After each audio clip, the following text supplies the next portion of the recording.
How many of you have started the conoscopic, at least pre-check? Right? Okay. I think Tiffany already emailed everybody. I'll be opening a lab tomorrow from 1100 till 1600.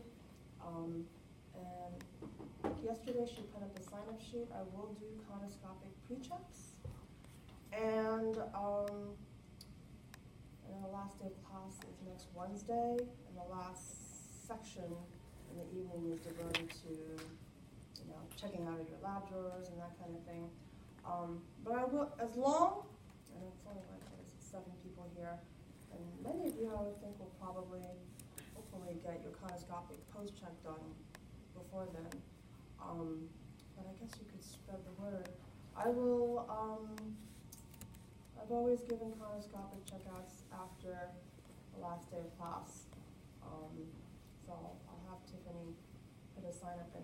But I will only do that if you've already done the pre-check and looked at the standards, because it doesn't make sense for you to get a post-check when you don't know what's going on with conoscopic. Okay, and those of you who've already started, you can kind of see the build-up for this, because it's a lot of thinking. Wow, ouch, right? It's a lot of thinking about, why am I getting patterns that look like this? And we started off with this simple idea of having a diffraction grating, which, if you recall, a diffraction grating is a series of lines that are really close to each other. That's the n lambda equals d sine theta thing, right? So close that you can't even see them. It's not like the stage micrometer, where if you magnify it enough, you can see the measurements of the lines. For a diffraction grating, the lines are so close together that you might not, even with moderate magnification, you might not be able to easily see those lines separated by the d spacing. But remember when we talked about Abbe's theory? We said if you have a diffraction grating, which is also the kind of thing that some of you learned about as being the monochromator inside of the instruments you use, the UV spectrophotometer, the infrared spectrophotometer, that kind of thing. If you have a diffraction grating on the stage of the microscope with the attempt to look at those lines, that we saw that there was a diffraction pattern produced. Okay, and we examined the back focal plane of the objective, and Abbe played around with what you do at the back focal plane of the objective. And what we did was we talked about closing down the aperture, the substage aperture diaphragm, to see the diffraction pattern in the back for that. Okay. Over here, we're talking now about having much more complex samples. You're not going to see this kind of pattern that you see over here with the fibers that you're looking at. And for those of you who've already started doing the conoscopic exercise, we have a little box with standards with a variety of minerals that you're required to look through. It is hard to get an image like this in the back focal plane of the objective, because the positioning of the crystal is key. Okay? In order to get a uniaxial figure that looks like this, one of these two, you have to have the crystal situated such that the optic axis is aligned with the illumination path of the microscope. So you see that trick I told you, the metal rods, that represents the optic axis for the uniaxial crystal. And if you imagine that this is representing, something like crystal, okay? The crystal has to be positioned like this, or I guess like that. Same idea, it's the same axis, either this way or that way. If it's not positioned like this, it's not going to quite look like that, okay? If it's perfectly positioned, such that you have the optic axis aligned with the illumination path of the microscope, then for uniaxial materials, you will get Maltese cross over here, and as you rotate the sample, the Maltese cross will just stay the same. Okay, the diffraction pattern will really not change. If, on the other hand, If, on the other hand, it's tilted, so the crystal's tilted on the stage of the microscope, then what you'll see is instead of the Maltese cross being stationary as you rotate the sample, you'll see it doing something like that. Okay. And the more skewed it is, then you're just going to have a hard time seeing what's going on. So what it means is that in order to be able to see the uniaxial Maltese cross like that, you have to find a crystal that is oriented correctly. If it's not oriented, then you'll have a hard time, okay?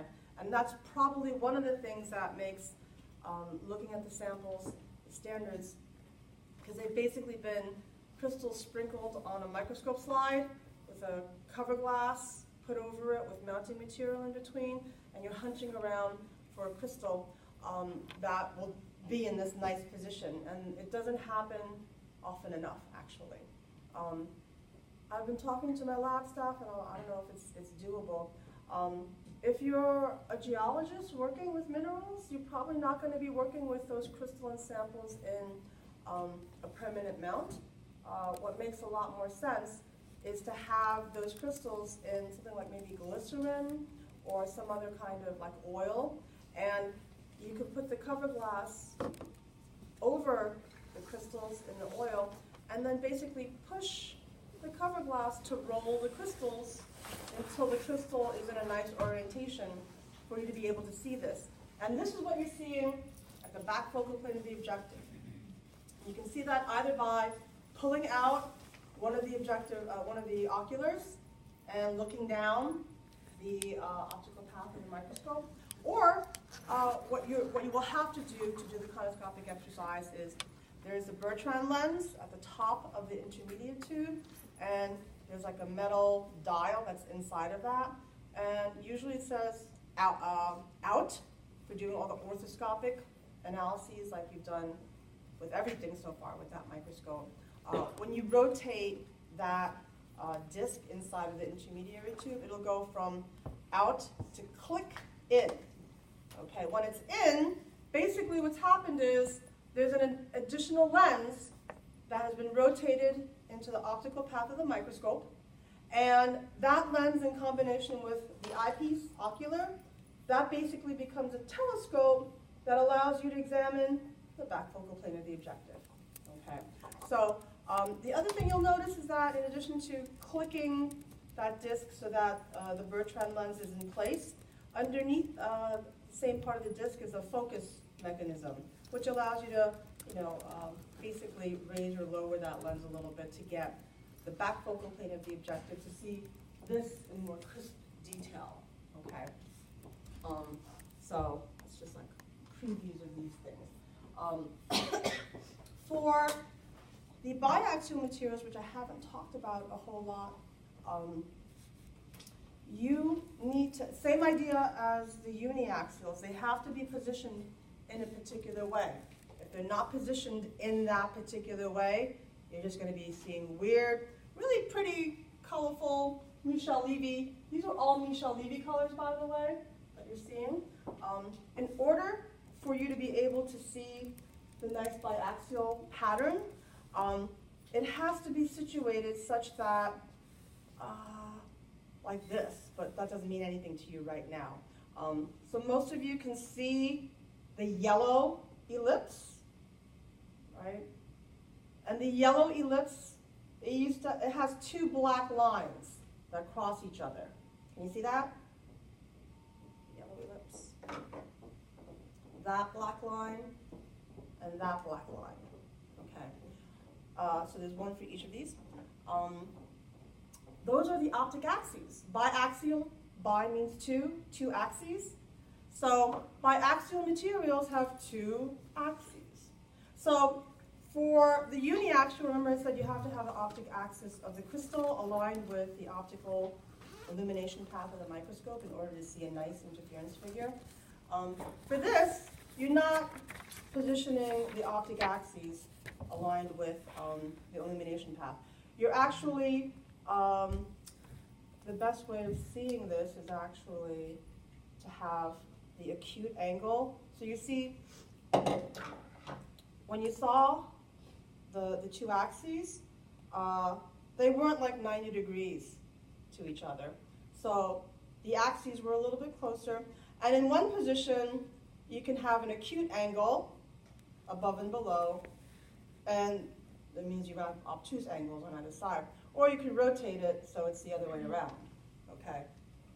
You can see over here, the acute angle is facing up, and the obtuse angle is facing to either side with these black lines, okay? And this is another reason why I encourage you. I know it's one thing for me to be saying, look at this, look at that, look at these lines, and I'm like, 10, 15 feet away from you. This is the reason why I leave these in the crim lab.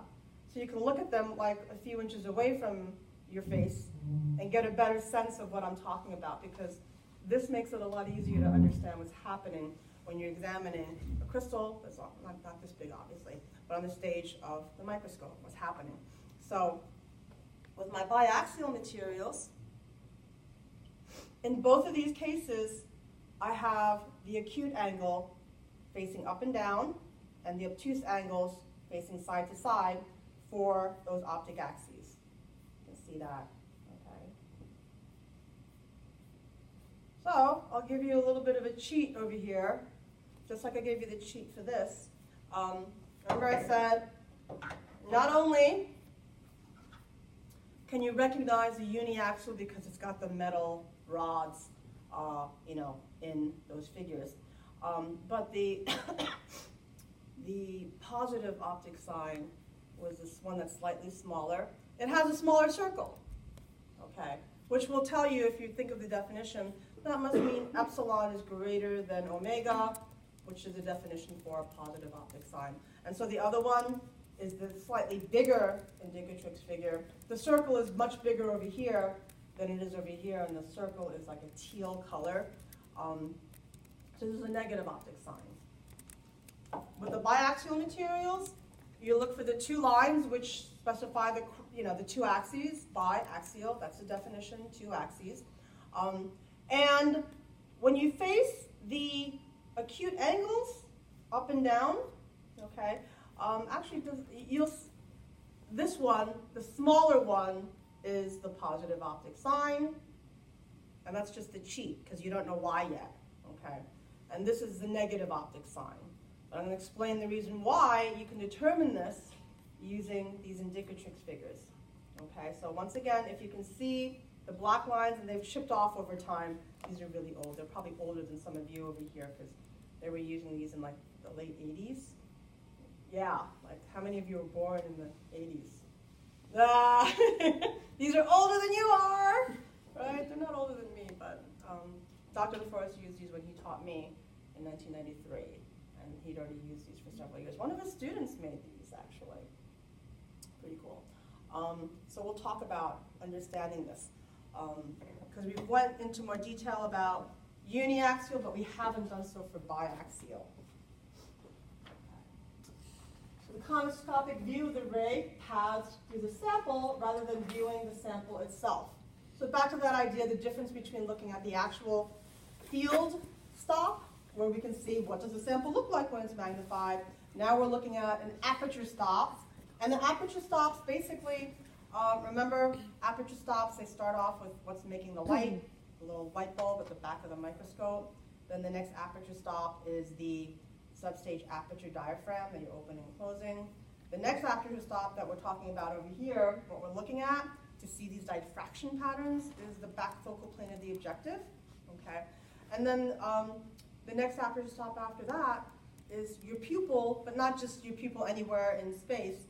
You put your pupil, if this is your eyepiece, you put it about ½ an inch away from the top part of the eyepiece in order to visualize. And it'll be a little plus or minus for people. But basically, that's the point at which you're supposed to place your eyeball in order to get a focused image at that last field stop, which is your retina. In fact, if you really want to be a nerd, because it's kind of fun, you can take a magnifying glass, and if this is your ocular and you've got your sample on the stage of the microscope, and you've got it all set up for color illumination, and you don't have to have the Bertrand lens in place for this. because what you can do is you can take a magnifying glass and you can see the patterns that I was talking about with that instead of using the Bertrand lens. But the only thing with doing this with the magnifying glass is you can't make the measurements that you need to make. So the reason why we use the Bertrand lens instead of just pulling out the ocular is, remember you've got that ocular micrometer in the right ocular? You need that for making measurements of the back focal plane of the objective. And that's why we have to use the Bertrand lens, so that we can make those measurements using those units that are on that little ruler that's on the right side. Okay? So it's a result of collective features of the specimen on the molecular level. So basically the idea that light rays are interacting with these molecules that are in a crystal lattice structure. Whoa. Okay, so crystal lattice wasn't too bad. I mean, we can think of, I showed you a little bit of like the crystal lattice of quartz. We looked at the cubic one for sodium chloride. But you can imagine they get far more complex, like the different minerals you'll be looking at. So the polarized light is interacting with that crystal lattice structure. What's the crystal lattice structure? It's the atoms and the bonds that hold them in place. So you basically have electric fields, and the east-west vibrating light interacts with those electric fields. The atoms are a particular distance apart, and the atomic bonds are at particular angles to each other. And what you're basically seeing is diffraction that's occurring as the polarized light is interacting with that crystal lattice structure and the electric fields that are there. So that's what we mean by collective features of the specimen on a molecular level. Okay.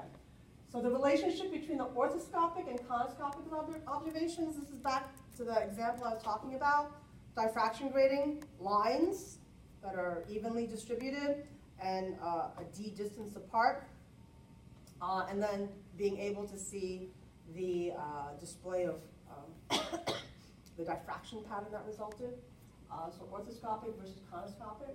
This is analogous to, like I said, diffraction grating and the diffraction pattern in the back focal plane of the objective.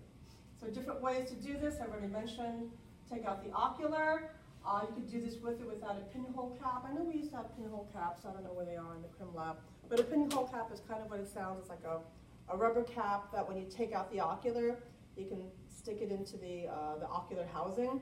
And it's got a tiny little hole, that's all. And you can stare through the tiny little hole. But for the most part, you won't need it to do what you need to do. You can put a telescope in place of the ocular, but you're not going to bother doing that. I just mentioned this. You can use a hand lens to obtain an enlarged view of the Ramsden circle. And the Ramsden circle is that ½ inch above the ocular housing. So if you take your magnifying glass, you can get a view of that. And you know, basically it's telling you what you're looking at has to be a real image for you to be able to visualize that. Okay. And this is a Bertrand lens. And like I said, you have that in your BH2 microscope. You also have that in your Modic microscopes. Like I said, I don't know if you've had the opportunity to, but you are welcome to use the Modic microscopes to do your analyses, like looking at the standards, but you will be using the BH2 for the post-check. Okay, so you need to be comfortable with both. Like I said, it converts the ocular to a telescope by having that additional lens, and basically gives you an enlarged view of the rear focal plane of the objective. So in order to determine the optic sign of a uniaxial material, we need to know whether the E ray is the fast or the slow ray. Remember the definition of optic sign was that if epsilon, remember, uniaxial had two principal refractive indices, but it has an infinite number of refractive indices in between, right? Just like, I mean, you can think you can keep dividing 2 points on a number line to say theoretically there's an infinite number of numbers in between. You have epsilon and omega, or maybe you have omega and epsilon. One is greater than the other. If epsilon is greater than omega, positive optic sign. If epsilon is less than omega, negative optic sign. So how do we figure this out? Using a conoscopic image. Okay. And remember, if the E ray is the fast ray, then the epsilon, the principal value of epsilon, is going to be smaller, right? If it's faster, it's moving more quickly, it has a higher velocity. And remember, if it's the velocity and the refractive index are inversely proportional. So a large velocity means a smaller refractive index. So if epsilon has a smaller refractive index, which means that the E ray is a fast ray, then it'll be a positive optic sign. Okay. If the E ray is a slow ray, that means the velocity is smaller, which means the refractive index is larger than it is for omega, and that's all about that same old definition, okay? Epsilon minus omega, or if epsilon is greater than omega, positive optic sign. So relate these to the idea of the E ray being the fast or the slow ray, and then of course the converse would be, if the E ray is a fast ray, then the O ray is a slow ray. If the E ray is a slow ray, then the O ray is the fast ray, okay? So, and we're talking about this with respect to the principal values of epsilon, okay? So, uniaxial crystal oriented, just like I said, oriented such that the optic axis is aligned with the illumination path of the microscope. So if this represented a crystal and it was on the stage of the microscope and the light's coming up from the bottom and it's vibrating side to side because it went through the initial polarizer, then it needs to be in this position. If it's in this position, you're going to see something different. You'll see a diffraction pattern, but it'll be different, okay? And if it's just tilted, then, like I said, it's just skewed a bit. You will see this uniaxial interference figure at the back focal plane of the objective, okay? In such a figure, now, if you spend time, you could try to understand this, but you can understand this as definitional, okay? So this is the Maltese cross that you will see when you have a properly positioned crystal that's uniaxial on the stage of the microscope. Remember, you're seeing these light rays that are coming through, and they're producing a diffraction pattern. The dark cross basically indicates that in those areas you have extinction, right? Extinction means that no light's getting through, okay? In the places where you have the 4 quadrants where it's lit, and this isn't even showing you those beautiful colors, and Michel Levy colors. But O rays vibrate tangentially, so you can see the omega is tangent. So if you think of this as a circle, the omega is always tangent to that circle, whereas the epsilons and epsilon primes are radial. Okay, so they always vibrate radially if you think of this as a circle. So if you've got your Maltese cross, and you think of a circle, and you'll see, like I said, these circles, you can imagine that tangent to the circle will be an omega refractive index, and this will be the direction of vibration of the ordinary ray over here, and the extraordinary ray will be vibrating in this direction, radially. So it also means, kind of funky, if omega is vibrating in this direction, in this quadrant, it's vibrating in this direction, in that quadrant. So having this tangential vibrational mode means that you're going to be seeing different things in the 4 quadrants. If you, this is back to like using geometry terminology. Remember in geometry we call this quadrant 1, 2, 3, and 4. Right? We started numbering from the upper right, and then we went counterclockwise. So the E ray is always vibrating tangentially, and the O ray is always vibrating. The E ray is always vibrating radially, and the O ray is always vibrating tangentially. Okay. So you can use that knowledge with a compensator to be able to read certain diagnostic properties like the optic sign of the of the uniaxial crystal. Okay. So how do we do that? So this is a stylized diagram. Same thing you saw before. So you have, and over here the cross is light, but you know it's supposed to be dark. We still have our omega vibrating tangentially, and our epsilon primes vibrating radially. And notice the places that you see over here, in this position, because omega is vibrating east-west, in these areas, omega is vibrating east-west, so when the polarized light is going through, it's passed through the filter on the bottom of the condenser, and now it's illuminating my crystal.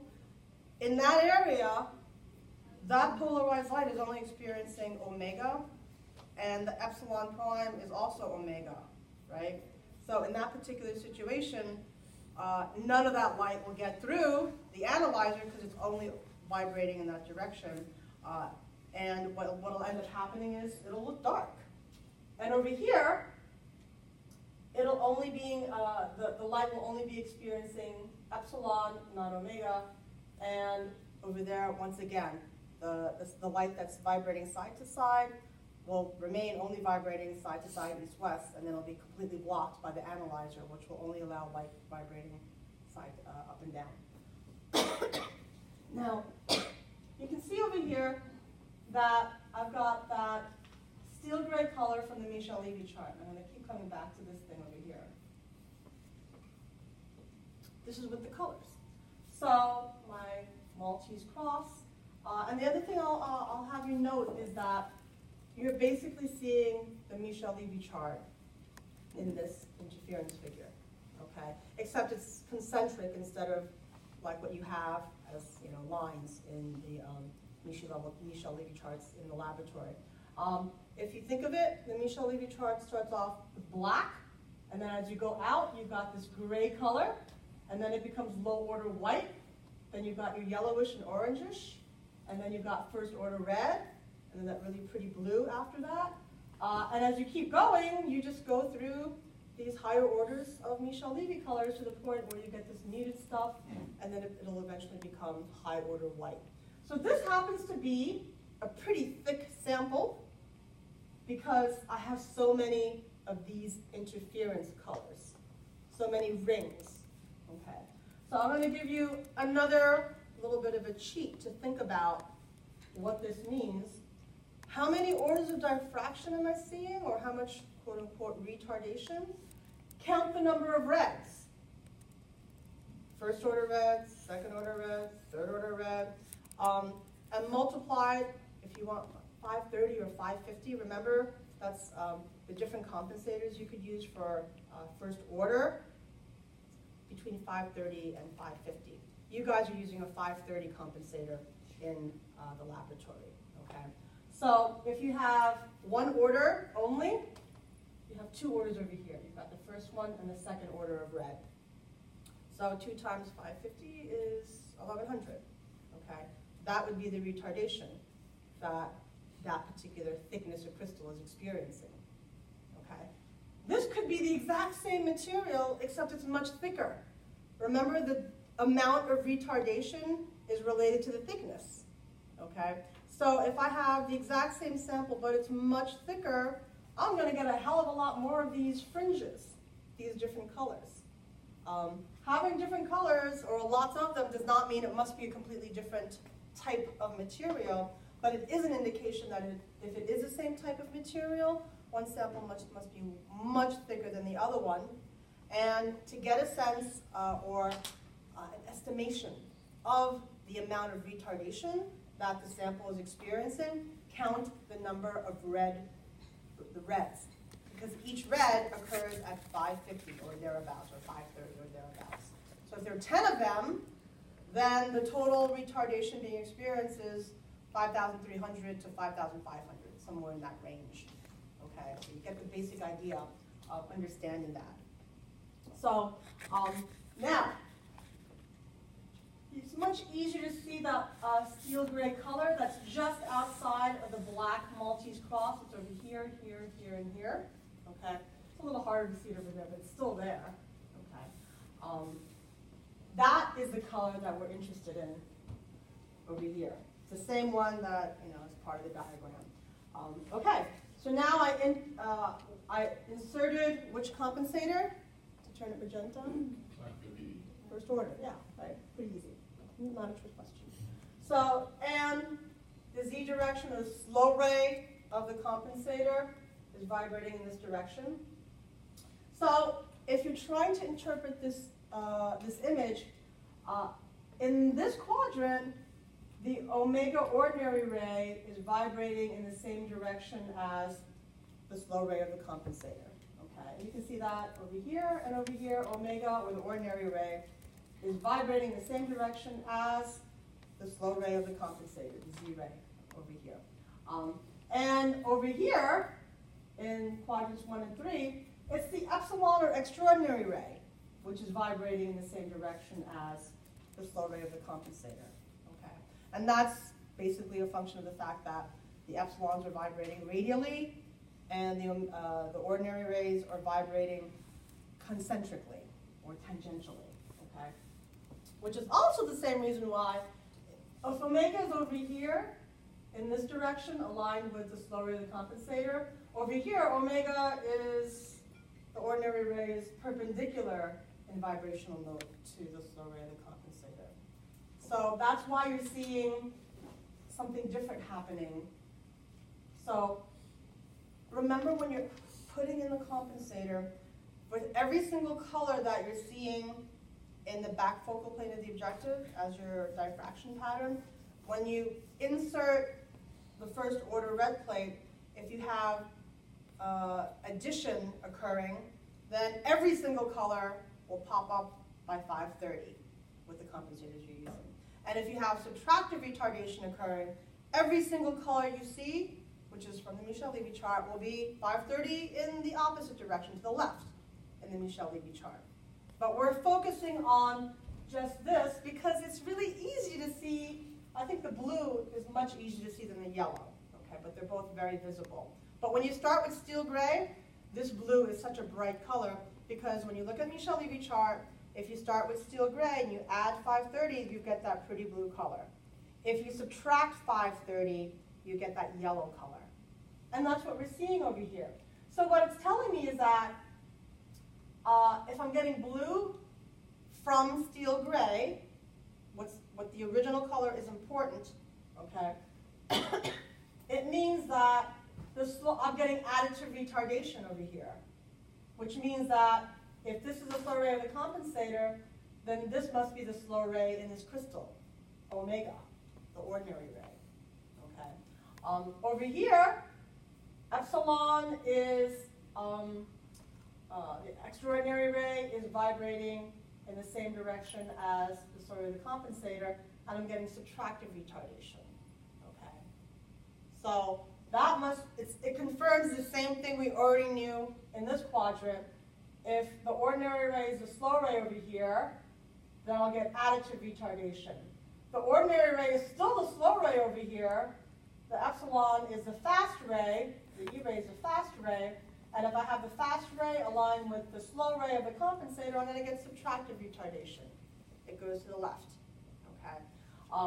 So this is a pretty straightforward way to determine the optic sign of the uniaxial crystal by which quadrant the blue appears in. Okay. And you can rotate that sample all you like. This won't change. The colors won't change. Okay.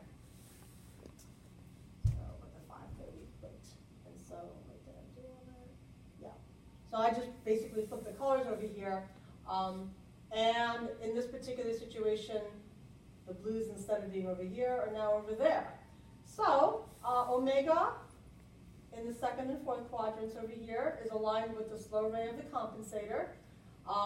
And the steel gray is turning yellow, which means I got subtractive retardation. If I look at my Michel-Levy chart, if I start the black here, the steel gray over there, the only way I get that yellow color is if I went in the left direction, the negative or subtractive direction.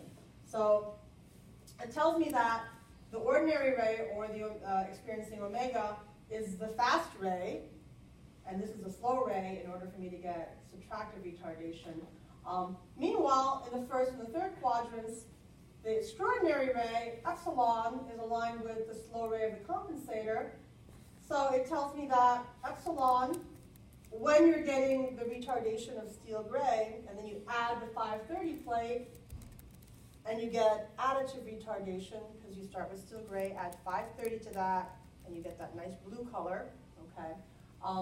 That must mean epsilon is the slow ray, and epsilon, if epsilon's a slow ray in the crystal, then epsilon's greater than omega. When epsilon's greater than omega, positive optic sign. So this is positive optic sign. You'll see the blue in the first and third quadrant. This is negative optic sign. You'll see the blue in the second and fourth quadrants for uniaxial materials.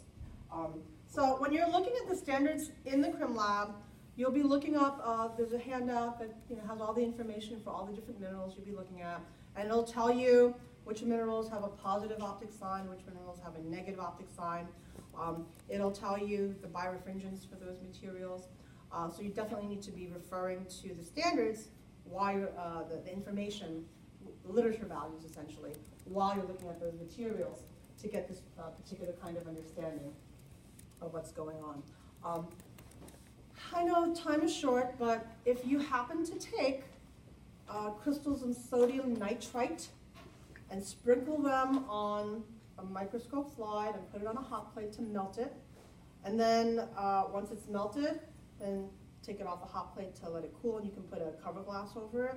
As it recrystallizes, the sodium nitrite will go into the appropriate formation where the optic axis of the sodium nitrite crystals, it'll be, the optic axis will be up and down. So if this is my microscope slide, if my arm is my microscope slide, and I just did this, this melting of my sodium nitrite, then I can get a nice uniaxial image with a sample like that. With the other samples, like I said, they're sprinkled on a slide, and you have to hunt for a crystal that's in a good position. Even if it's a little bit off, that's probably fine, because you could still figure out, what quadrants am I getting the blue just outside of the magenta, and what quadrants, am I getting the yellow.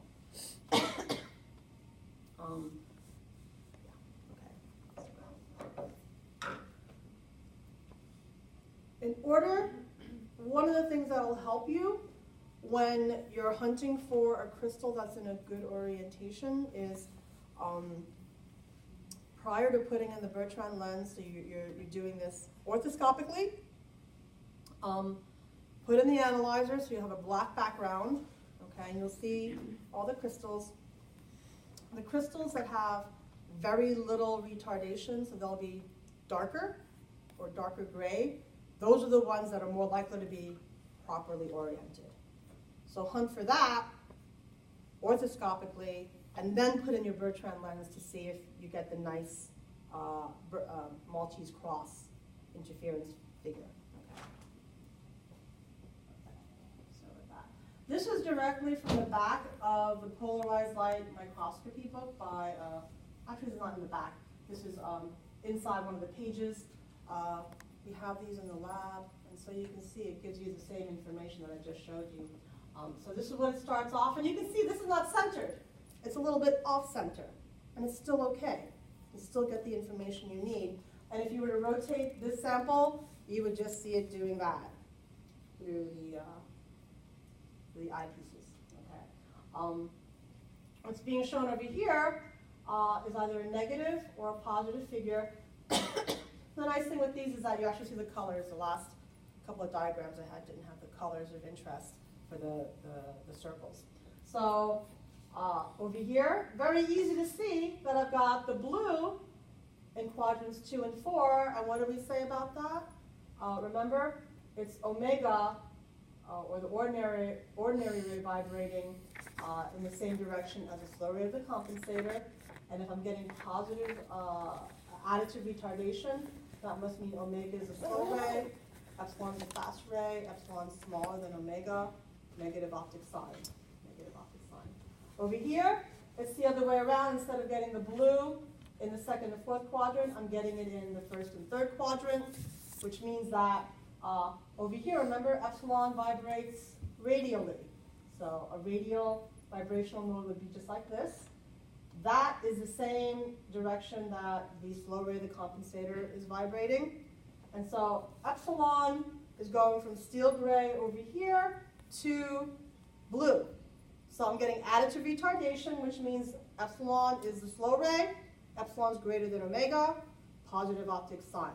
One more thing I want you to make note of is that, just like I said before, you have the sample and your cross polars using, let's say, the Bertrand lens. I put in my 530 compensator. You add 530 to black, and it turns magenta. Okay. You add 530 to every single one of these colors, and every single one of these colors is either going to move 530 on the right side of the Michel-Levy chart, like you have happening in this quadrant and that quadrant, or 530 to the left side of the Michel-Levy chart, which is what's happening in this quadrant and that quadrant. Okay. Every single color is shifted by 530. But we're most interested in the place where it's most easy to see that change. Steel gray to blue or steel gray to yellow. Okay. This is actually showing you that you can use, excuse me, the quarter wave compensator to do the analysis as well.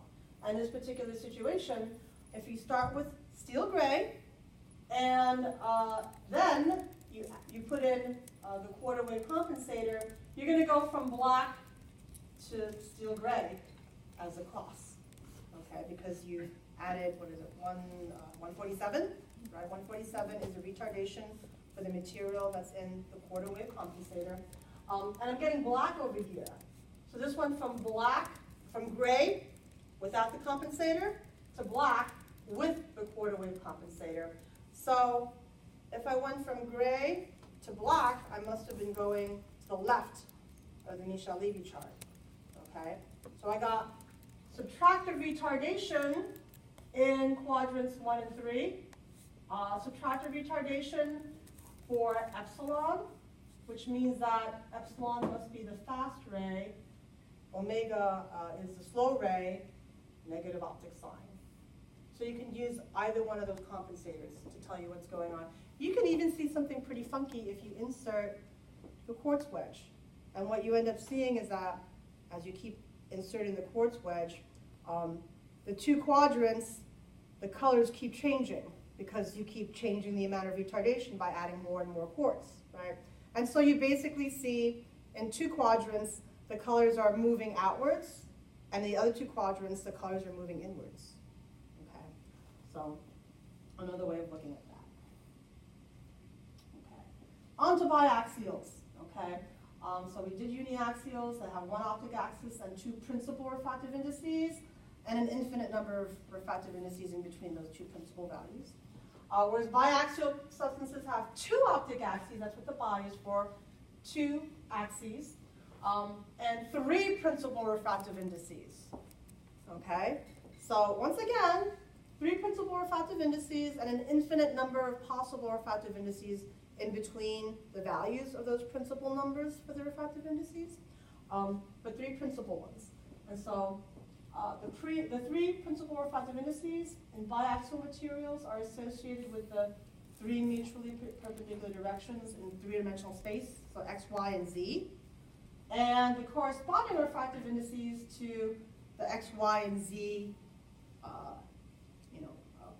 basically the lines and axes, would be alpha for x, beta for y, and gamma for z, okay, respectively.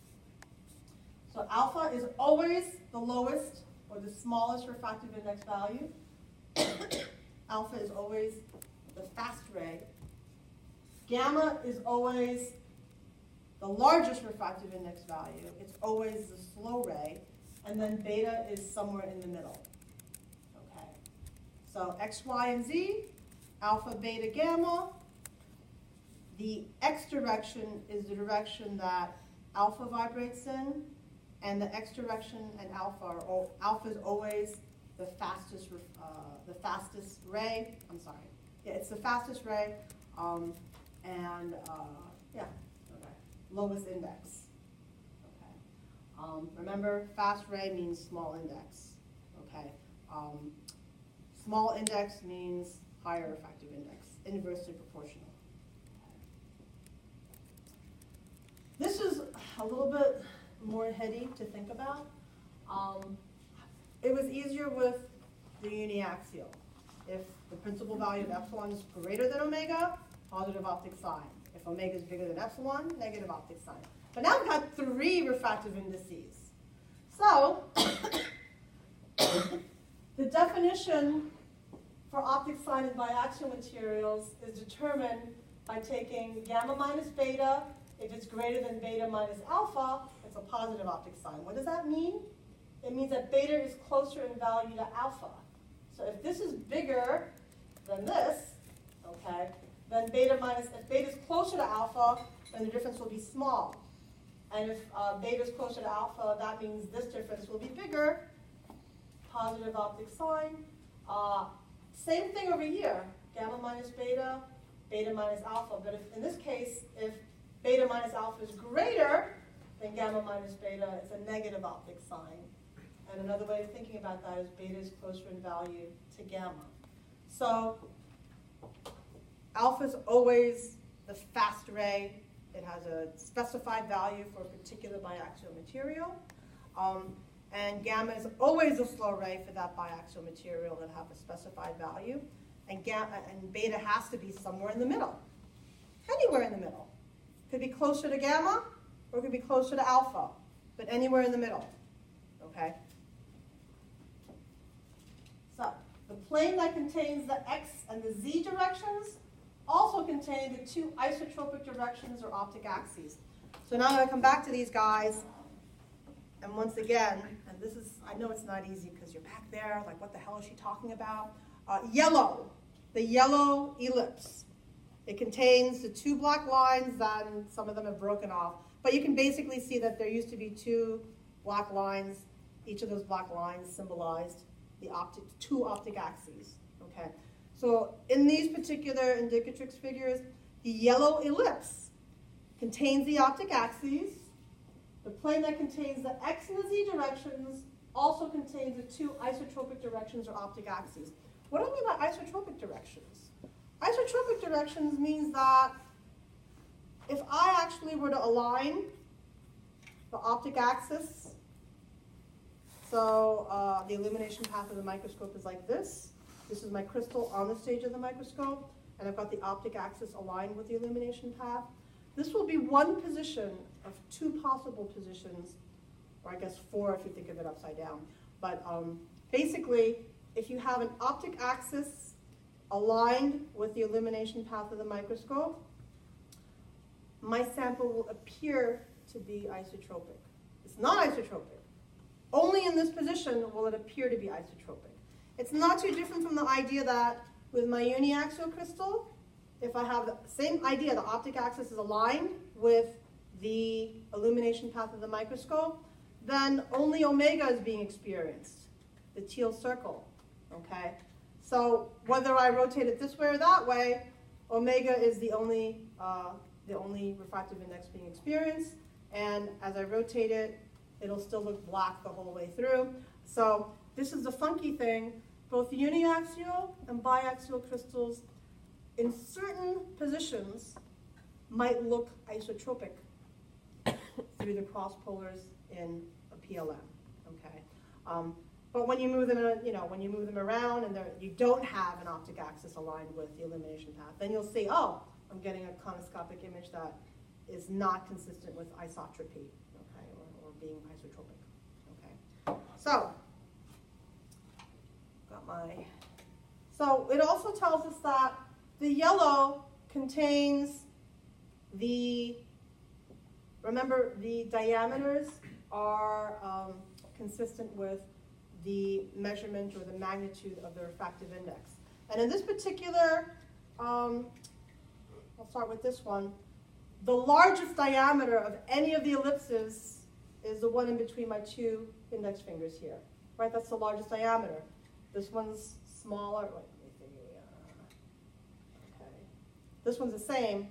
This one's smaller than that one, and this one is also smaller than that one. Okay. The largest diameter. So this direction must be the z direction, and this magnitude must be an indication of the gamma refractive index. Now we just said that the plane, the yellow plane in this figure, is the optic axial plane because it contains my two optic axes, the two black lines. Okay.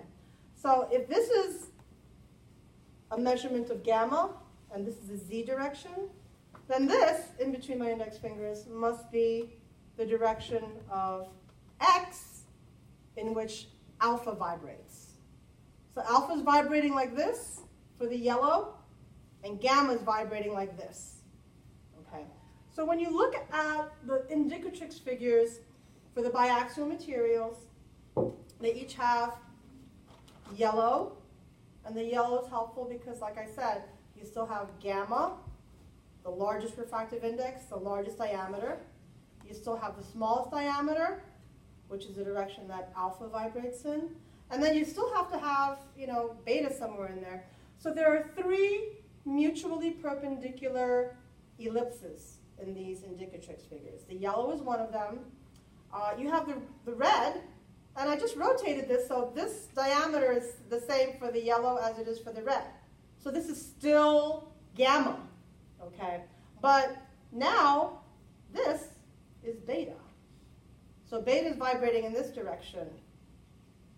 If I rotate it, now alpha is vibrating in that direction. They have two different refractive indices. This is a smaller magnitude compared to this one. It's a little bit larger. Okay? And in fact, you may notice that it's only a little bit larger, which means that the value of beta is closer to the value of alpha. Okay? Once again, this is the value of alpha, and that's the direction it's vibrating in. Okay? And this is the value of beta. It's a little bit bigger. Okay? It's not as close to the value of gamma.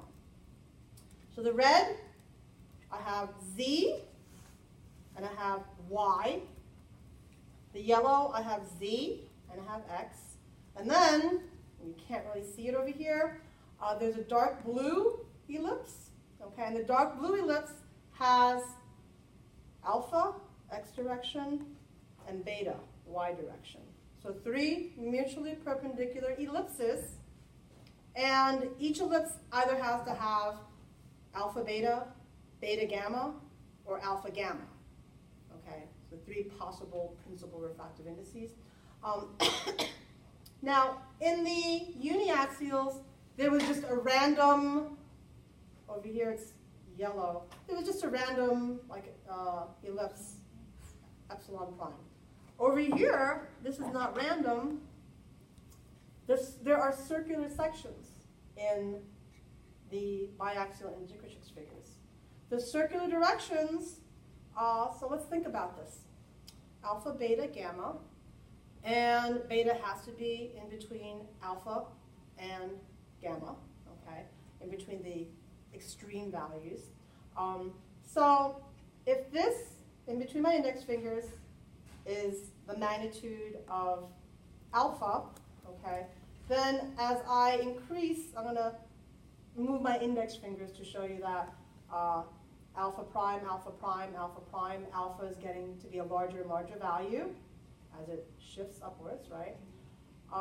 And eventually, alpha prime will reach the value of beta, right? Because beta is in between alpha and gamma, okay? And then, as I'm using my index fingers to show you this, so as the direction changes and I've got larger and larger refractive index values, now I'm in between the value of beta and gamma. So gamma is the largest refractive index, and I can't even get my fingers that wide, okay? Alpha is the smallest refractive index. Beta is somewhere in the middle, and this is the point at which beta is equal, basically it's, you're at the point where beta, this circle coincides with the red. So think about, you've got your red over here, and when you switch over to the yellow facing you, over here, I've got the value of beta, which is in between alpha and gamma, but I also have the value of beta over here. So this particular slice in the indicatrix figure, and these are teal colored, these are circles. They're circles. And notice that the optic axis is perpendicular to this circle. Okay, so the black line is one of the optic axes. I've got a circle that's perpendicular, that's basically, the plane of it is perpendicular, the optic axis cuts through perpendicular to the plane. And what it's telling me is that only beta is experienced. When my sample is placed on the stage of the microscope like this, it can only experience the beta index, and it'll appear to be isotropic even though it isn't. Okay, because just in this position, it's only experiencing beta, and as I rotate my sample, it's only experiencing beta. And that's the circle that you're seeing over here. Okay? The circle means it's the same refractive index being experienced regardless of the rotation of the sample. And so my sample will appear dark the whole time through. So whenever you have the optic axis of either a uniaxial or a biaxial material, and the optic axis is aligned with the illumination path of the microscope, the sample will appear to be isotropic. Okay? So we've got the plane that's got the x and the z. It's the two isotropic directions of the optic axes. The angle between these optic axes are bisected by the x and the z direction. So back to the idea, I've got my black lines, optic axes, my yellow ellipse, which has z and x, and the optic axes can be whatever angles, you know, it's actually an optic property of the sample, whatever the optic angle is, and you will be able to measure the optic angle of different mineral biaxial materials. So I'm going to show you how to do that as well.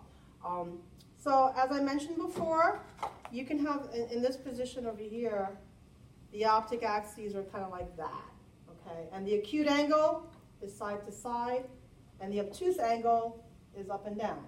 And remember, the obtuse angle plus the acute angle is going to be 180 degrees, right? There's supplementary angles. The optic angle is the acute angle, typically, that we're concerned with. But of course, if you know the obtuse optic angle, then you could figure out the acute optic angle, because once again, there's supplementary angles. Okay, so the acute angle between the optic axes is an optical property known as optic angle. The optic angle is bisected by a line known as the acute bisectrix. Okay, so back to our yellow ellipse. And I'm going to place the acute angle facing up and down for both of these. Okay, so take a good look. The black lines, the acute angle is facing up and down, and the obtuse angles are facing side to side. Everyone see that? No, I'm not looking. I don't care. I kind of see what I mean? Okay. So it's the acute angle that is the optic angle, which is a property of the particular material. Okay. Notice that for this one, it's the z direction that's cutting the acute angle in half. So the z direction is the acute bisectrix for this guy. Okay. The longer direction is cutting that acute angle in half, which makes it the acute angle bisectrix. For this one, okay, back to the idea, the yellow ellipse has the x and the z directions. My optic axis, acute angle is facing up and down, and the direction that cuts that acute angle in half has to be the x direction. It's not the z direction, it has to be the x direction. So the x direction is cutting the acute angle in half in this particular situation. So, When the z direction is the acute bisectrix, positive optic sign. When the x direction is the acute bisectrix, negative optic sign. Okay. So that's another reason why I can see somebody like, wow, what did she just say? What is she talking about? I gotta look at these indicatrix figures. I'll put these in the lab after lecture, or maybe I'll have one of you bring them downstairs. But you should look at them to get this concept of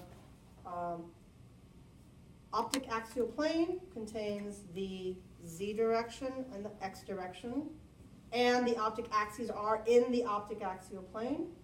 The two axes will make an acute angle in one direction and an obtuse angle in another direction. And the direction that cuts the acute angle in half is called the acute bisectrix. And if the acute bisectrix is the z direction, the longer direction in which gamma vibrates, then it's a positive optic sign. If the direction that cuts the acute angle in half is the x direction, in which alpha vibrates, which is the smallest refractive index, the fast ray. If that is the one that cuts the acute angle in half, then it's a negative optic sign for that biaxial material. So it goes back to what I was saying before. There's some, if you could just look at them and think, okay, the little one is positive and the big one is negative, but why? Okay, you're going to be asked why during the checkouts. If x is the acute bisectrix, negative. If z is the acute bisectrix, positive. So we talk about these indicatrix figures that I've been showing you. So while the uniaxial indicatrix was an ellipsoid of revolution because basically, regardless of how you rotate it over here, it looks the same, okay? That's not the case over here because you basically, over here you have the ellipse and the circle, okay? Over here you have 3 mutually perpendicular ellipses, and then you happen to have 2 circles, and those circles are an the diameter of the circles in the indicatrix figure is always beta, okay? And the optic axis is perpendicular to that beta direction for the circle, okay? So back to that idea, if this is the z direction, this is gamma, and this is the x direction, that's alpha. If I rotate this, I still have z. It's still the largest diameter, so the largest refractive index, which is the slowest ray. But this one must be beta. And notice how beta here is actually closer in value to gamma than it is to the value of alpha. Okay. So this is the magnitude of beta. And this, if we look at this direction over here, in between gamma and alpha is beta somewhere. Where is it? It happens to be over here.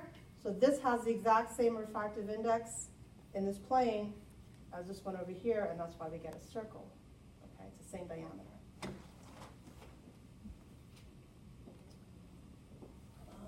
3 elliptical sections, 2 of the 3 principal directions in each ellipse. So this is directly from Dr. DeForest's chapter. It's basically showing you this in 2 dimensions instead of 3 dimensions. These are indicatrix figures, and it's showing you a positive and a negative. And what it's showing you is that these ellipses over here are consistent with the yellow ellipses that I've shown you in these indicatrix figures. So if this is the yellow plane, that means that the optic axes are there. So OA is optic axis. OA is another optic axis. And over here, OA, optic axis, OA, optic axis. Notice that if you have the optic axis, then 90 degrees to that will be a beta direction. So that's dotted lines. Okay. And remember what we said, if this is the optic, if these are the optic axes, then the acute angle, and that acute angle is called 2V. This is an acute angle. 2V is the optic angle in the actual crystal. This is the 2V over here.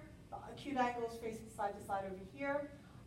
And then we can see that if you look at this, if this diameter is the measurement or magnitude of alpha, this diameter is the measurement or magnitude of gamma, then beta actually has a value, this intermediary diameter.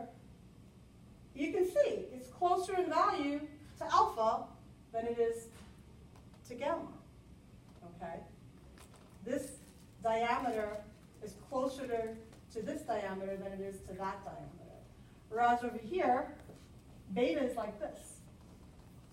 This is the dotted line for beta, and its diameter from here to here is closer in value to gamma than it is to alpha. So I'm showing you the exact same thing in 2 dimensions over here as I was trying to show you with the indicatrix figures. Okay? But you can see geometrically it's readable.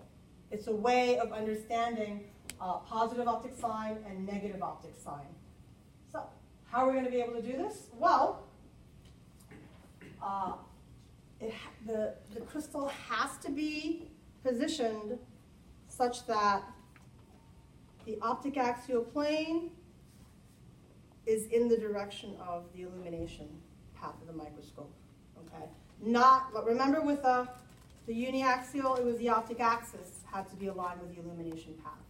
Not the case with biaxial. We're not having the optic axis aligned in order to see a centered biaxial interference figure. We have to have it such that the plane that contains the optic axes, and preferably 2V, the acute angles are facing up and down. Okay. So in order to see a centered biaxial conoscopic image, I have to have 2V, the optic angle, facing up and down. Not like this, like this. Okay. You can still see interference figures, whatever position they're in, they just won't look as symmetrical. Okay. Now, when you are working with a biaxial material, it's different from the uniaxial. With the uniaxial, you rotate the crystal on the stage and you still see just a black cross. With the biaxial, in some positions you'll see a black cross, and as you rotate it, the cross will begin to separate and you'll get these brushes. And you keep rotating it, the brushes will come back in and give you another cross. And as you rotate it some more, the brushes will come out into the other direction. So they do this kind of thing as you keep rotating the sample. So biaxial materials do not have a static appearance for the conoscopic image. They change into brushes and cross, and brushes and cross. Okay. So what I'm showing you over here is one possible position when you're looking through with the Bertrand lens in place.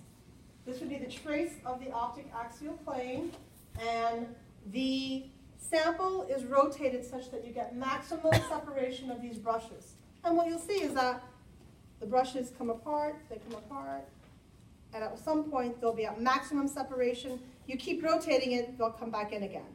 So keep them at maximum separation. And if we're talking about trace of the optic axial plane, that's the yellow. So that means that if this is positioned on my microscope and the yellow is the optic axial plane, then light's coming up like this. And my optic axial plane, I can rotate it,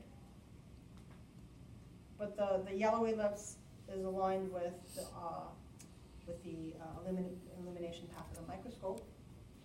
And I can rotate it such that I get something that looks like this. Okay. And the trace of the optic axial plane, when I'm looking at it from above, is the plane. Because in this direction, you can see the yellow ellipse. But if you're looking at it from here, it's just a line, right? That's the yellow plane, and from the direction you're looking at, it's just a line.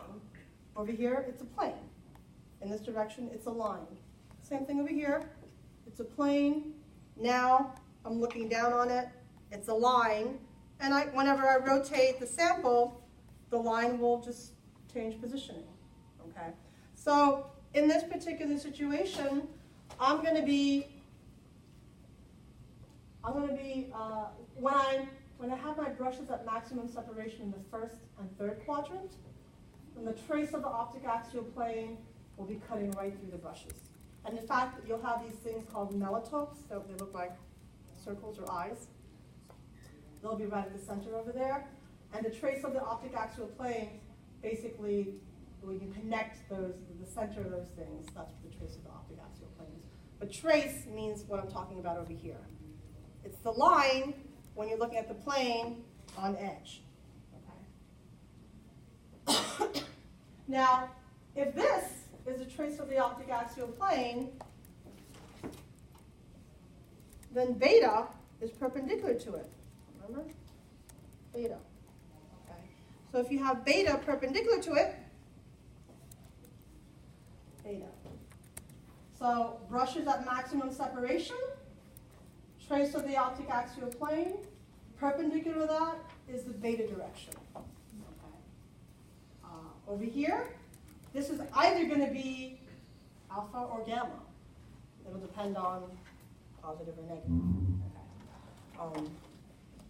But definitely we know that when our brushes are like this, and I get that centered biaxial interference figure, that optic axial plane connects the mellotopes, or bisects the brushes, and the beta is perpendicular to that. Okay. And then the other direction has to be either gamma or alpha. In other words, y direction, and this is either the x or the z direction. And in 3 dimensions, that would also mean that we've got the plane of the screen over here, and then we have the direction that's coming out of the screen. Okay.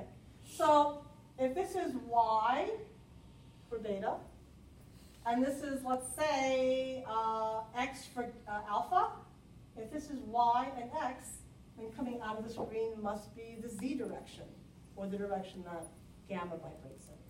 Okay. If, on the other hand, this is still y, but this is the z direction that gamma vibrates in, so if that's y and z, then this must be coming out of the screen, must be the x direction that alpha vibrates in. Okay. So in 3 dimensions, that's how we want to think about it. And when we're thinking about this, we're also thinking about this concept of the optic angle. And basically what you're seeing at this point over here and over here, those are the emergence points of the optic axes. So it'll mean that as I'm rotating my sample, the further the brushes get away from each other, the greater the optic angle is for my sample. Okay, so what you really want to be careful though is some of the biaxial materials that you're looking at, they only move apart a little bit. The optic angle is really small. And when the optic angle is really small, you have to have a good focus of that conoscopic image because it might look like it's uniaxial.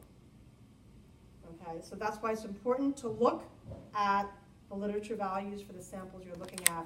If the optic angle is very small, then the brushes will not separate very much at all. And if you're not paying attention, it might look like it's a uniaxial material as opposed to a biaxial material. The larger the optic angle, the brushes will go further apart from each other. Okay. So I'm going to be rotate that sample now. Same idea. I've got my brushes at maximum separation. I've got the trace of the optic axis, the optic axial plane, the trace of it, the dotted line. I've got my mellotopes that you can't really see in this image, but they're over here and over here. Those are the emergence points of the optic axes. So if this is either x or z, I know that this has to be y, this has to be the direction that beta vibrates in. And now I have beta aligned with the slow rate of my compensator. So I've done that purposely. Okay. I want to see what's happening in this particular situation when I'm comparing beta to the slow rate of my compensator. Okay. So trace of the optic axial plane. It's either alpha or gamma or x or z. And So, in order to be able to make a determination of the optic sign, remember, where it's black, as you head outwards or inwards, depending, you'll see Michel-Levy colors. Back to that idea of Michel-Levy chart, black at the 0 point, and as you head to the right, it gets dark grayish, it gets low order white, it gets yellowish and orangish, and then you get first order red, and you get the blue, and then you keep going. And first order red, second order red, third order red. Each one at 5:30 or between 5:30 and 5:50 in order to have the different orders of red. Okay, so same idea. If we look at the black and we see that there's gray on either side, and we're going to put in our compensator to see where does the gray turn blue and where does it turn yellow, because that'll be telling us the positioning of the different refractive indices, alpha, beta. Well, we have beta over here. What we want to know is beta the slow ray or is it the fast ray? Think about it this way. If beta is the slow ray, then this has to be the fast ray. Which ray is faster than beta? Only one of them. Yes, alpha. Alpha is faster than beta. So if beta is a slow ray, then alpha has to be over here, which means Z or gamma is vibrating in this direction. And if Z is the acute bisectrix, positive optic sign. Okay. If, on the other hand, beta is the fast ray, and I get subtractive retardation when I put in my compensator, if beta is the fast ray, then which one is slower than beta? Gamma. Okay. So if beta is this, and it's the fast ray, then gamma must be this, which means that the x direction must be the direction coming out of the screen or coming up at you when you look into the microscope. If the x direction in which alpha vibrates is the acute bisectrix, positive optic sign. So that's definitional. Let's look at the colors that will tell us this. Okay. So we're just going to start with looking at the black brush, and just outside of the black brush, you'll see that similar idea that if it started off as steel gray, if I add 530, it'll look blue. If I subtract 530, it'll look yellow. But what I need to know is what's happening at the center. So over here, that's the difference between, is it beta and alpha or beta and gamma. By the time we get outside of the fringes, they actually flip over. Okay, they go from alpha, alpha prime, alpha prime, alpha prime, alpha prime, beta, gamma prime, gamma prime, gamma prime, gamma prime, gamma. Okay, so they actually flip over at the points inside and outside of the emergence points of the optic axes. But we're concerned with the acute bisectrix, which is in the middle, right, not in the periphery. So we're going to be concerned with what's happening in the middle. And so we start off with black over here. We have beta here and beta there, and we don't know if this is an alpha prime or a gamma prime. And notice how it flipped over here. If it's alpha prime and gamma prime here, then it's gamma prime or alpha prime out there. They flip over, but I'm concerned with what's happening closer to the center. Notice they're only showing you one brush. That's all you need. Okay. When I insert my first order red plate, okay, my black adds 530 and becomes magenta red. And the gray over here turned blue, and the gray over here turned yellow. So I have additive retardation in the center. If it's additive retardation in the center, that's what I'm more concerned about. That must mean the beta in this direction, same idea as beta in that direction. This beta, if I'm getting additive retardation, must be the slow ray. If beta is the slow ray, then perpendicular to that in the center must be alpha, right? Beta is slower than alpha, which means the acute bisectrix is coming out. It's the z direction. When the z direction is the acute bisectrix, positive optic sign. Okay. This is flipped over, and now just outside of the black fringe that now turned to magenta, I have blue on this side, peripheral, and I have yellow, from gray to yellow over here. So I'm concerned what's happening in the center because the center is where the acute bisectrix is coming out. And I know beta, in both these cases, beta is vibrating, aligned with the slow ray. Over here, in the center, I have beta is subtractive. So beta must be the fast ray. If I'm getting subtractive retardation in the center, it must mean beta in the center is the fast ray. It's only faster than gamma prime, gamma or gamma prime. So if beta is the fast ray, this must be gamma, and coming in and out, the acute bisectrix coming in and out of the screen must be the x direction where alpha vibrates, and that's the definition of a negative optic sign. Okay. Be careful with this because what I tend to see is when students are only memorizing blue and yellow and they don't understand what's going on, they just look for a blue color anywhere. And you're going to see blue colors all over the place with these particular figures. Okay. So being able to diagnose it, it has to be just outside of the black fringe which turns magenta because it's a progression of Richelieu colors. Okay. You can use a quartz wedge also. And if you use a quartz wedge, what you'll see is you continue to insert the quartz wedge into the compensator slot. You'll see the fringes either moving in this direction if it's a positive optic sign, or moving in towards the center if it's a negative optic sign. So it's kind of cool to see that as well. When you have a sample like this, my suggestion is that the two easiest samples to work with are the muscovite, because muscovite is a mineral that is like they're basically sheets of mineral. And you could take muscovite and peel it into thinner and thinner sheets because basically that's how the mineral is constructed. It's one sheet on top of another sheet. That's how the crystal lattice is set up, as a sheet. So the sheet is such that if you place the sheet or several thicknesses of sheet from muscovite on the plane of the stage, you will get a centered biaxial interference figure. Okay? So muscovite is a nice sample to start off with when you're doing biaxial. Start with that because you're going to get frustrated with the other ones, quite honestly. The other ones, they're not centered well. It'll be like, where the hell am I going to see a crystal that is the position that I want it to be in? At least feel good and start with the muscovite. The other really cool sample to look at is mylar. Mylar is basically like a plastic material. Mylar is, and this is like old school these days, you ever have VHS tapes or cassettes that had music on them, right? And if you looked at the tape itself, it was like a brown stuff, like that magnetic material, coated on a clear piece of plastic. The clear piece of plastic is mylar.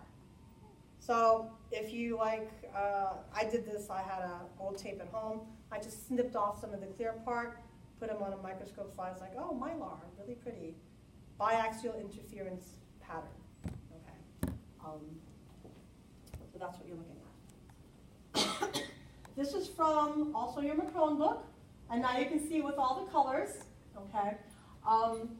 And this is what it looks like, the biaxial interference figure for the biaxial material prior to inserting any kind of compensators. You have cross polars, you have your Bertrand Lensin, and that's what you're seeing. If you have a centered biaxial interference figure, which means it's centered like this, the sample's like this on the microscope where I see the trace of the optic axial plane. I add my first order red plate, and extinction goes to first order red. So black goes to first order red over here and over here. And what I'm looking for is, where the brush is, where am I seeing the gray turning to blue? I think the blue is easier for my eyeball to see than the yellow.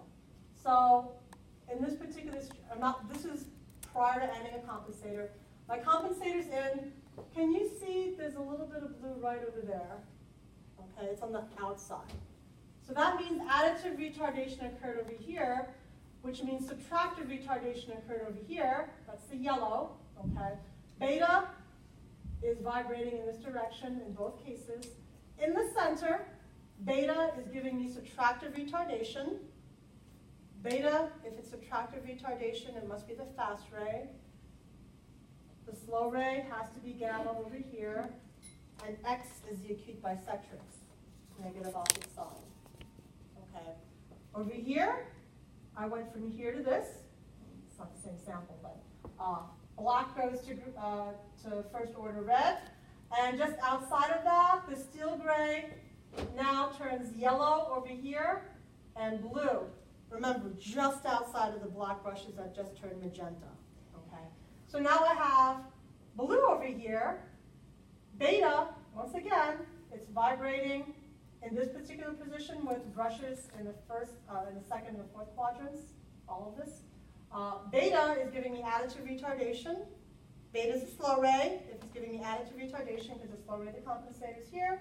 Additive retardation for beta means it's turning from gray to blue. Beta is slow.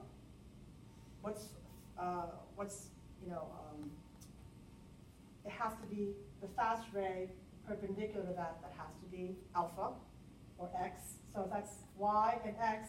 Then coming out of the board must be Z. Z is the acute bisectrix. When Z is the acute bisectrix, positive optic sign. Okay. So I just did the same thing over and over again just because it's like, what the hell is that? So look at the indicatrix figures. This is giving you similar information with the quarter wave compensator.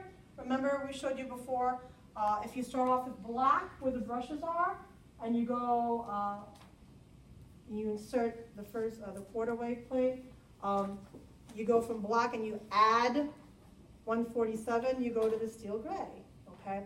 Where you had steel gray outside of the previous block, that can either go to black or first high order white, low order white, okay? The black is easy to see. You can see over here that it is over here towards the center of the brush, okay? So what this means is that beta must be, what is it? You got, beta must be the slow ray, alpha must be in this direction, and gamma is coming, the Z direction is coming, I'm sorry, wrong way. The slow ray, if I get okay, beta is a fast ray because I'm getting subtractive retardation in the center, okay? It's going from gray to black in the center. And if beta is a fast ray, then perpendicular to that must be Z direction in which gamma vibrates. Coming out of the screen for this figure must be the X direction as the acute bisectrix, negative optic sign. Okay, so let's move on a little bit. The optic angle that I'm referring to, the 2V in the actual crystal, when light goes through the crystal, it experiences that 2V pattern, and you'll see the biaxial interference figure. But if you had oil on top of the crystal, then you would still get some refraction, right? As the light rays exit the crystal, if they went into air, then they refract a lot outwards.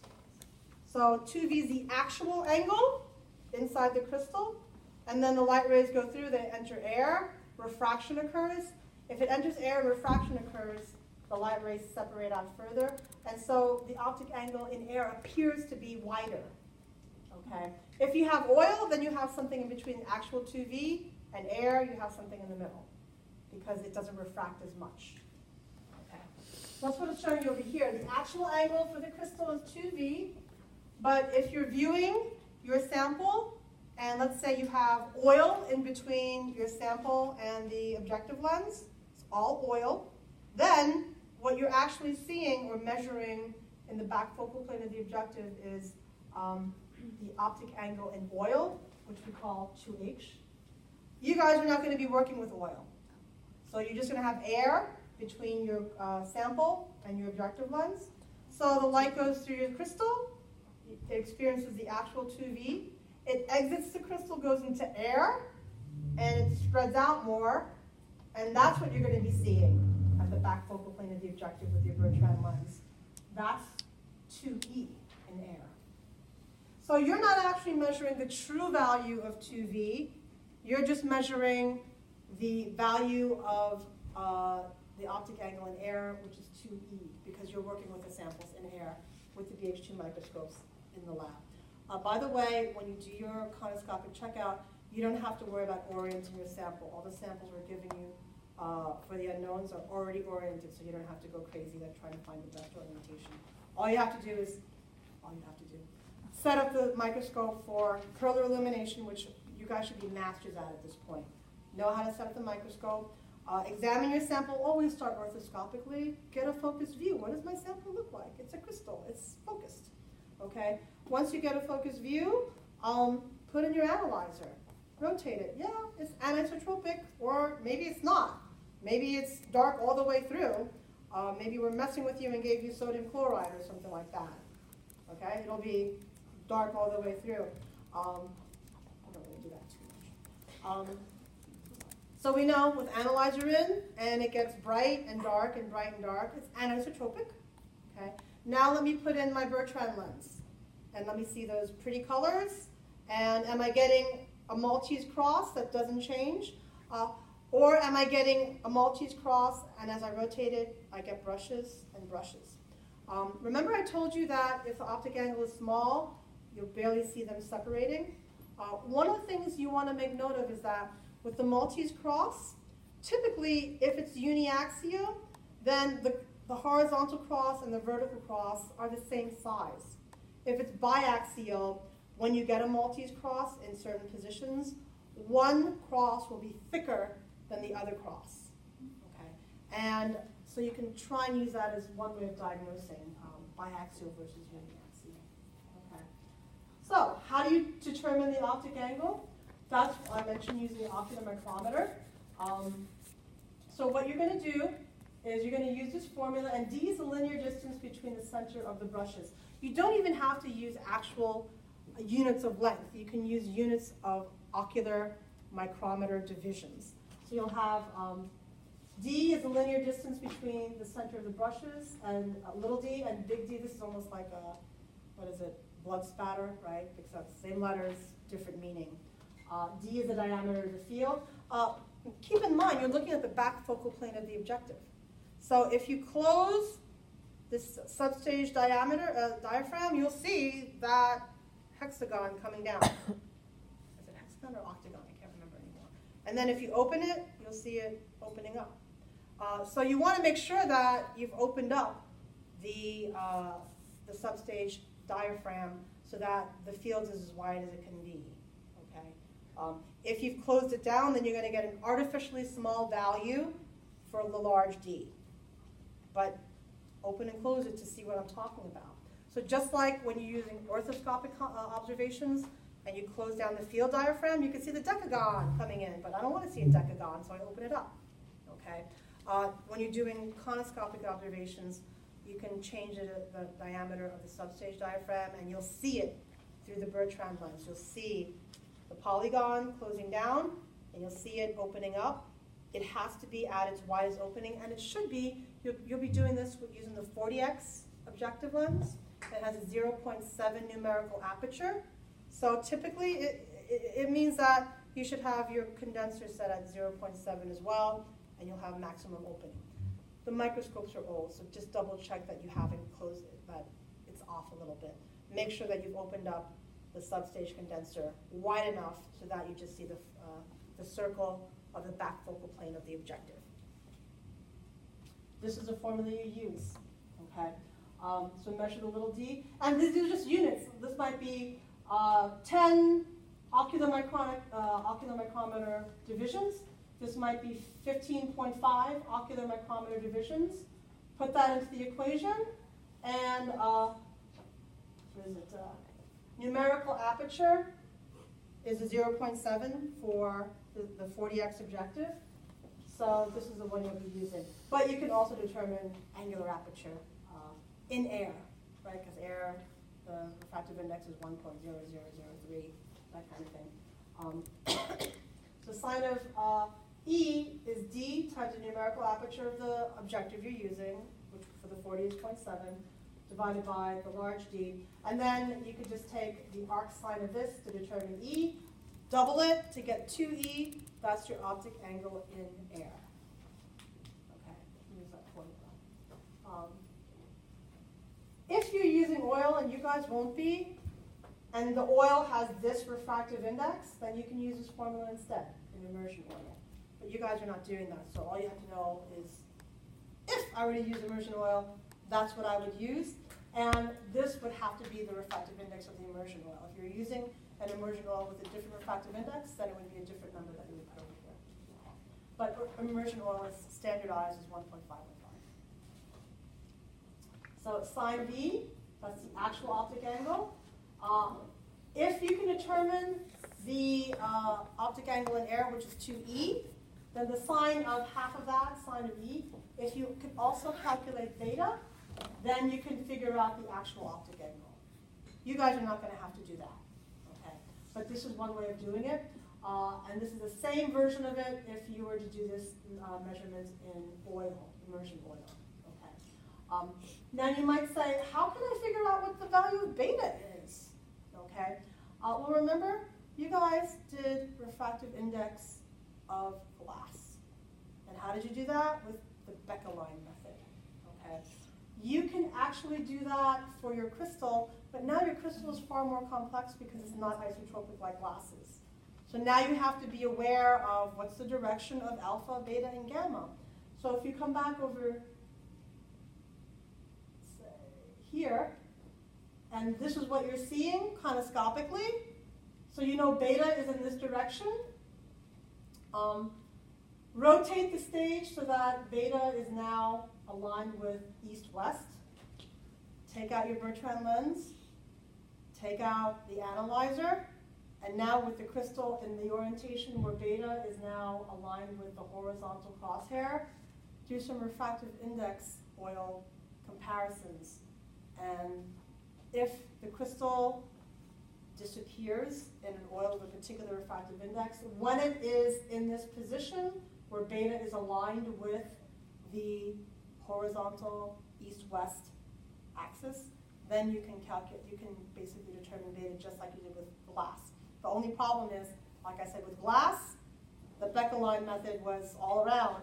It didn't matter how you rotated it. With stuff like this, you rotate it a little bit, it's no longer beta. Okay? You know, an alpha prime or a gamma prime is now aligned with the horizontal axis if you rotate it. But this is the methodology that you would use to figure this out. Okay. We talked about fiber. So many of you have already done this already. Fiber lab, sign of elongation, thickness, and birefringence, using that particular formula, and calculating the thickness by observation using a stage micrometer and ocular micrometer. And this is just a conversion factor. This is the color that you see using the Michel-Levy chart, the retardation color. As your first order red, okay, it's 530.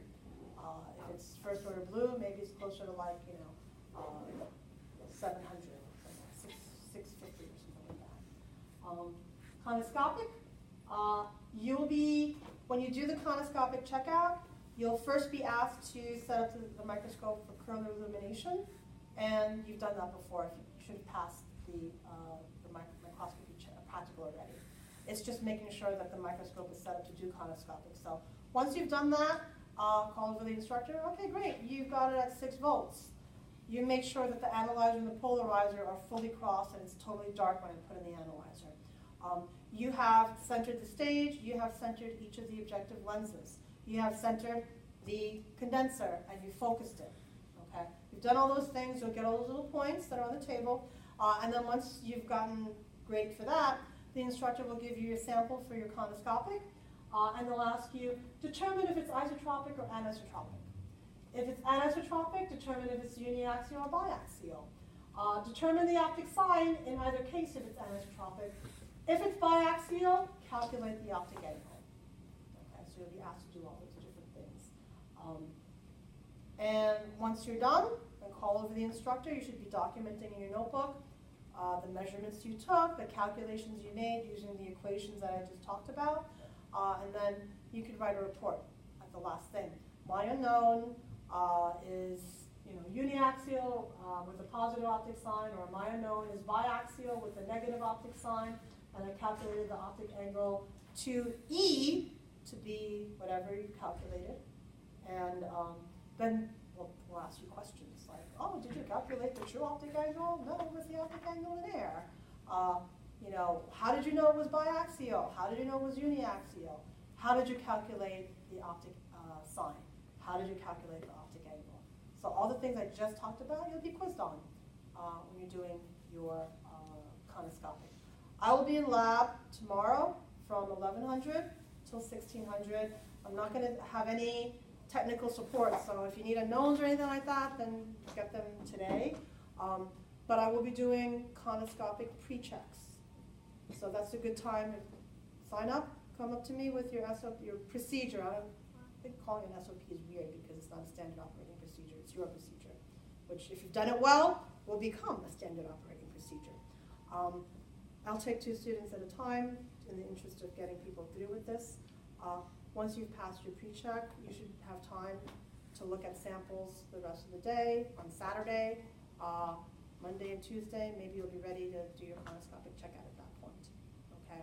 But it also means I'll be around tomorrow to answer your questions. I'll be around today during our community hour if you have questions, because this stuff is, it's not like, oh yeah, I can see it. It's I have to think about it. I have to think about it to make sense of this.